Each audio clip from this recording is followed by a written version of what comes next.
The leader of the Liberal Democrats has revealed his wife has multiple sclerosis, a disease which affects the nervous system. In an interview with ITV London News, the MP for Kingston and Surbiton also spoke of his party's ambitions in the next election. The Lib Dems had 7 seats in London almost 20 years ago. Today, it's just 3. Sir Ed Davies' constituency of Kingston and Surbiton, Twickenham and neighbouring Richmond Park. At the next election, the party's targeting the Tory seats of Wimbledon and Carshalton and Wallington. In the home counties, the Lib Dems hold Chesham and Amersham and St Albans, but have set their sights on Hitchin and Harpenden, Esher and Walton, Dominic Raab's seat, as well as Guildford.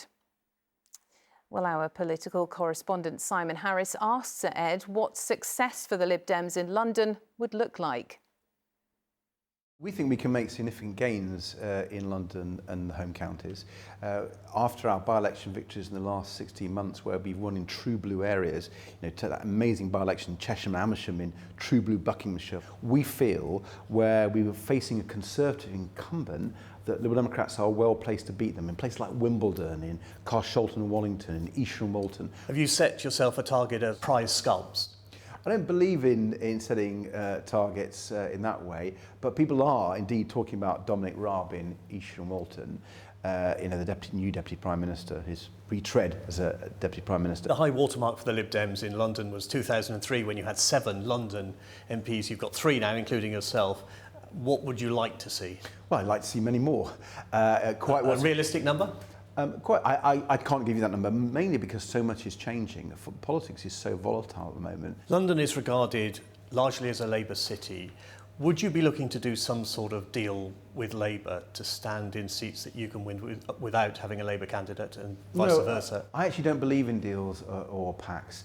Voters can work out for themselves who they want to go for, what their objective is. So you rely on tactical voting? Well, I think in areas like Wimbledon, like Carshalton and Walton, like Esher and Walton, like Guildford, there's many others in London, the South East, people will see that if you want to get rid of the sitting Conservative MP, you back the Liberal Democrat, and that's what I want them to do.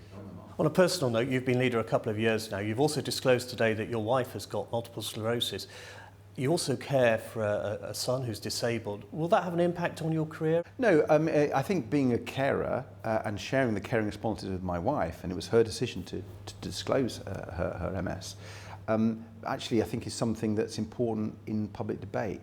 There are millions of families who are struggling with caring responsibilities. How is she? Oh, Emma's really strong. I mean, she took the decision not because she was worried about her condition. She wants to speak out on behalf of people, not just who've got MS like herself, but people who are carers looking after disabled children like my son. And, she's a very active councillor in Kingston. She's in charge of the housing portfolio. She's leading the largest council house building programme in Kingston for over 40 years. So she's pretty active, but thank you for asking about her.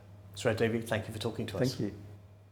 Well, despite the government energy price guarantee of £2,500 for average households, the impact of gas and electricity price rises are being felt in every corner of the capital. And as our political correspondent Simon Harris reports, some London councils are coming up with energy-saving advice to cut costs.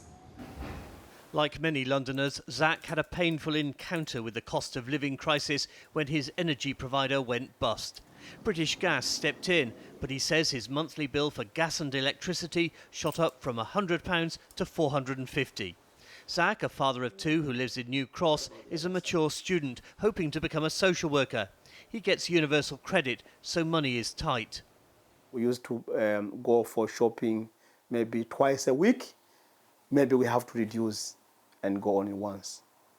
And if we used maybe to spend on kids' activities, we have to cut them. In another part of southeast London, Saban has run his cafe in Catford for 18 years. He's had to switch off 2 of his 3 deep-fat fryers and uses only half his griddle. We're going to go bankrupt because electricity is going up. My supplier putting their price up. That means I have to put my price up, and then when I put my price up, I will get less customer because they cannot afford it, and then less customer means shut the shop. The high price of gas and electricity is forcing some Londoners to take drastic measures. Across London, councils and housing associations have seen a growing number of tenants who are so worried about their gas bills they're asking to be disconnected. They see it as a way of avoiding not just rising energy prices but also standing charges. Those are the fixed energy costs households and businesses must pay, however much or however little energy they use. This is particularly true of those who are on prepayment meters, where the standing charge is higher for people on prepayment meters than it is for people who pay their bills monthly. Warm banks like Catford Library are one way councils can help. We're hiring out, loaning out for free thermal imaging cameras from our library so people can take them home and see what is wrong with their house. Claire borrowed one of Waltham Forest Council's thermal cameras and found closing her wooden window shutters really made a difference. She was also advised to put tin foil reflective panels behind the radiators. We can have our thermostat lower and the heat that is pumping around the house will be directed into the room rather than escaping through the walls outside. We contacted British Gas about Zach's case and the company has now agreed to cut his bill to £200 a month instead of £450.